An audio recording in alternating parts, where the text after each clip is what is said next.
श्री शिवाय नमस्तुभ्यम हर हर महादेव ओम नमः शिवाय जय महाकाल। दोस्तों, क्या पति और पत्नी को एक साथ बैठकर भोजन करना चाहिए? क्या मनुष्य को दूसरों का जूठा भोजन ग्रहण करना चाहिए? इस विषय में भगवान श्री कृष्ण जी ने बहुत ही महत्वपूर्ण बातें कही हैं, जो प्रत्येक मनुष्य को अवश्य जान लेनी चाहिए, ताकि उसे कभी अकाल मृत्यु तथा दुख दरिद्रता का सामना न करना पड़े। आप सभी वीडियो को बिल्कुल भी स्किप करके ना देखें, वीडियो को पूरा ध्यान से देखें। आपको बहुत ही महत्वपूर्ण जानकारी इस वीडियो से मिलने वाला है और ऐसे ही जानकारी से भरा वीडियो देखने के लिए आप हमारे चैनल को सब्सक्राइब जरूर करें। वीडियो को आप लोग बिल्कुल भी स्किप करके ना देखें, ऐसे में यह महत्वपूर्ण जानकारी कहीं छूट ना जाए। दोस्तों, इस संसार के प्रत्येक प्राणी को अन्न की आवश्यकता होती है। अन्न से ही उसे ऊर्जा प्राप्त होती है। हर पशु के लिए अलग अलग प्रकार के अन्न की आवश्यकता होती है। पशु भी अन्न ग्रहण करते समय ईश्वर के नियमों का ही पालन करते हैं। इसी प्रकार से मनुष्यों के लिए भी भोजन के कई महत्वपूर्ण नियम बनाए गए हैं। यदि इन नियमों का पालन किया जाए तो मनुष्य को ईश्वर की कृपा प्राप्त होती है। हमारे धर्म शास्त्रों में भोजन करने की दिशा, भोजन करने के प्रकार, भोजन करने का सही नियम, इन विषयों में महत्वपूर्ण नियम बनाए गए हैं। दोस्तों, भगवान श्री कृष्ण ने भागवत गीता में मनुष्य को भोजन करने संबंधी बहुत ही महत्वपूर्ण उपदेश दिया है। यह उपदेश मनुष्य की उन्नति करने वाला, दीर्घायु दिलाने वाला तथा सभी प्रकार के रोगों से मुक्त रखने वाला है। जिस प्रकार से शरीर को भगवान ने प्रदान किया है, उन्होंने ही शरीर को शुद्ध और स्वस्थ रखने के उपाय भी बताए हैं। जो मनुष्य भगवान श्री कृष्ण द्वारा बताए गए इन नियमों का पालन करता है, उसका शरीर सदैव शुद्ध, स्वच्छ और विकारों से दूर रहता है तथा सद्गति प्राप्त करने वाला बनता है। भगवान श्री कृष्ण ने भागवत गीता के माध्यम से मनुष्य को भोजन के प्रकार बताए हैं। किस प्रकार के भोजन से मनुष्य की प्रवृत्ति क्रोधी, क्रूर और राक्षसी बनती है और किस प्रकार का भोजन करने से मनुष्य सदाचारी, विनम्र और दूसरे के मन पर विजय प्राप्त करने वाला बन जाता है। मनुष्य जिस प्रकार का भोजन करता है, उसे उसी प्रकार का शरीर और विचार भी प्राप्त होते हैं। इसीलिए धन की देवी माँ लक्ष्मी की प्राप्ति के लिए भी मनुष्य को उचित भोजन सामग्री का ही चुनाव करना चाहिए। मनुष्य चाहे गरीब हो या धनवान हो, वह चाहे राजमहल में रहता हो या फिर वन में, उसे अपने शरीर की तृप्ति के लिए भोजन अवश्य करना चाहिए, परंतु इंद्रियों की लालसा में इतना भी उन्मत्त नहीं हो जाना चाहिए कि वह तामसिक एवं राजसिक आहार का सेवन करके क्रूर तथा निष्ठुर बन जाए। तामसिक भोजन करने वाला मनुष्य अपनी मान मर्यादा, संस्कार एवं अपने शील को भी नष्ट कर लेता है और दुष्कर्म का मार्ग पकड़ लेता है। राजसिक भोजन करने वाला व्यक्ति क्रोधी, आलसी तथा हिंसक बन जाता है। किंतु जो मनुष्य ईश्वर का नाम लेकर सात्विक भोजन का आहार लेता है, उसका मन पवित्र और सुंदर हो जाता है। ऐसे शरीर में भगवान सदैव ही निवास करते हैं। दोस्तों, वास्तुशास्त्र में बताया गया है कि मनुष्य को किस दिशा में बैठकर भोजन करना चाहिए और भोजन करते समय उसका मुख कौन सी दिशा में होना चाहिए। भोजन शुरू करने से पहले मनुष्य को कौन सा मंत्र बोलना चाहिए और भोजन हो जाने के पश्चात उसे क्या करना चाहिए, ऐसी कई महत्वपूर्ण बातें बताई गई हैं। आज के इस वीडियो में हम आपको इन्हीं विषयों पर जानकारी देने वाले हैं। अगर भोजन करते समय परिवार के सभी लोग सही दिशा का ध्यान रखते हैं, तो घर से क्लेश, दुख, दरिद्रता भी नष्ट हो जाती है और माँ लक्ष्मी जी की कृपा प्राप्त होती है। घर में सुख समृद्धि आती है। इसके साथ ही घर के सभी सदस्यों का स्वास्थ्य भी ठीक रहता है। इसीलिए हमें वास्तुशास्त्र में बताई गई इन महत्वपूर्ण नियमों पर, इन बातों पर ध्यान अवश्य देना चाहिए। दोस्तों, विष्णु पुराण के अनुसार भोजन शुरू करने से पहले थोड़ा सा अन्न भूमि पर रखना चाहिए, ताकि देवता, पशु पक्षी, सर्प, दैत्य, प्रेत, पिशाच जो अपने कर्म बंधन से बंधे हुए हैं, उन्हें सभी को अन्न की प्राप्ति हो। यदि भोजन करते समय कोई अतिथि आ जाए तो उसका स्वागत करें और उसे आसन देकर प्रणाम करके उसका सत्कार करें। फिर उसे श्रद्धापूर्वक भोजन कराकर विदा करें, क्योंकि जिसके घर से अतिथि निराश होकर लौट जाता है, उसे वह अपने पाप देकर उसके शुभ कर्मों को ले जाता है। श्री कृष्ण जी कहते हैं, मनुष्य को पिता के घर में रहने वाली विवाहित कन्या, दुखिया और गर्भधारण की हुई स्त्री तथा वृद्ध को भोजन कराने के बाद ही भोजन ग्रहण करना चाहिए। इन सभी को भोजन कराए बिना जो मनुष्य स्वयं भोजन ग्रहण करता है, उसका भोजन पापमय बन जाता है। ऐसा व्यक्ति नरक में ही जाता है। जो स्नान किए बिना ही भोजन करता है, उसका भोजन मलभक्षण के समान हो जाता है। जो बालक एवं वृद्ध आदि के हिस्से का भोजन करता है, उसका भोजन विष्ठा के समान हो जाता है।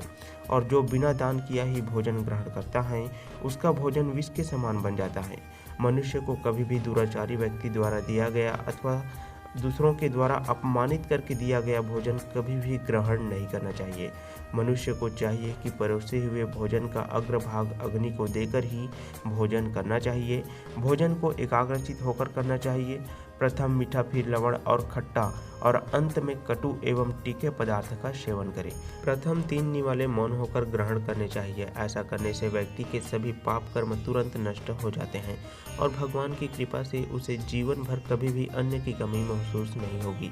दोस्तों, वास्तु के अनुसार पूर्व दिशा में बैठकर भोजन करने से व्यक्ति रोगों से और मानसिक रोगों से मुक्त हो जाता है।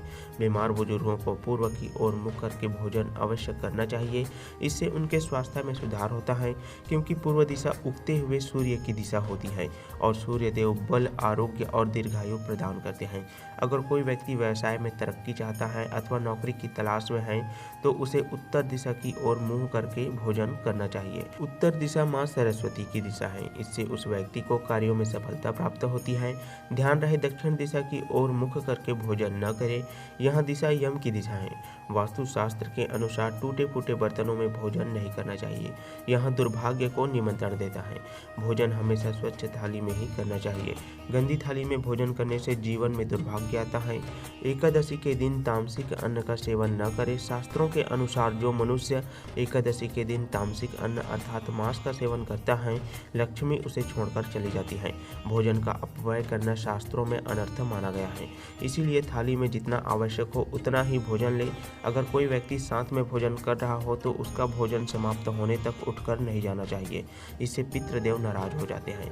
भोजन के बाद थाली में हाथ धोना अनुचित माना गया है। थाली में हाथ धोने से अन्न का अपमान होता है। भोजन के बाद थाली में हाथ धोने वाले लोग नीच योनि में जन्म लेते हैं। सबसे महत्वपूर्ण बात, ध्यान रहे कि व्यक्ति को बिस्तर पर बैठकर कतई भोजन नहीं करना चाहिए। ऐसा करने से व्यक्ति कई प्रकार के रोगों से ग्रसित हो सकता है। भोजन केवल जमीन पर आसन बिछाकर उस पर बैठकर ही करना चाहिए। भोजन करते समय दिशाओं का ध्यान रखना बहुत ही आवश्यक होता है। यदि गलत दिशा में बैठकर अथवा गलत दिशा में मुख करके भोजन करने से व्यक्ति को उसके अनिष्टकारक परिणाम प्राप्त होते हैं। भगवान श्री कृष्ण जी कहते हैं, जिस भोजन के ऊपर से कोई पैर रखकर चला गया हो अथवा कोई व्यक्ति उस भोजन को लांघ कर गया हो तो ऐसे भोजन को कभी भी नहीं खाना चाहिए। ऐसा भोजन अशुद्ध हो जाता है। ऐसे भोजन को पशुओं को खिला देना चाहिए। दूसरों के द्वारा लांघा गया भोजन खाने से मनुष्य की आयु कम हो जाती है और उसके शरीर में भिन्न भिन्न प्रकार के रोग उत्पन्न होते हैं। गरुड़ पुराण के अनुसार यदि भोजन में बाल निकल आता है तो ऐसा भोजन त्याज्य हो जाता है। यदि अन्न में बाल निकलता है तो उसे ईश्वर को कभी भी प्रसाद के रूप में नहीं चढ़ाना चाहिए और न ही स्वयं ही खाना चाहिए। ऐसा भोजन प्रेतों को प्राप्त हो जाता है। श्री कृष्ण जी कहते हैं, मनुष्य को दूसरे के लिए परोसा हुआ भोजन भी नहीं खाना चाहिए। जो मनुष्य दूसरों का भोजन छीन के खाता है अथवा किसी को बिना दिए ही स्वयं ही उस अन्न का उपभोग करता है, उससे देवी अन्नपूर्णा रुष्ट हो जाती है। भोजन सभी में बांटकर खाना चाहिए। दूसरे के हिस्से का भोजन करने से मनुष्य की पुण्य कर्म नष्ट हो जाते हैं। पवित्र आसन पर बैठकर अपने पैरों को भूमि पर रखकर पूर्व दिशा की ओर सूर्य अभिमुख होकर के अन्न ग्रहण करना ही सर्वोत्तम माना गया है। पूर्व अभिमुख होकर भोजन करने से यश की प्राप्ति होती है और उत्तर की ओर मुख करके भोजन करने से सत्य की प्राप्ति होती है। दोनों हाथ, दोनों पैर तथा मुख को पानी से धोकर ही भोजन करना चाहिए। भोजन के पात्र को भूमि पर रखकर अन्न ग्रहण करना ही सर्वश्रेष्ठ माना गया है। शास्त्रों में इस प्रकार के भोजन को उपवास के समान बताया गया है। मनुष्य को क्रोध रहित होकर भोजन करना चाहिए। क्रोध की अवस्था में भोजन करने से भोजन का अपमान होता है और कई व्याधियां उत्पन्न होती हैं। यदि चित्त कहीं और हो तब भी भोजन नहीं करना चाहिए और गुस्से से भरे मन से भी भोजन को नहीं करना चाहिए। यहाँ अशुभ होता है। जो जूते पहनकर भोजन करता है, इस प्रकार के भोजन को आसुरी भोजन कहा गया है। ठीक मध्य रात्रि में भोजन करना अशुभ माना गया है।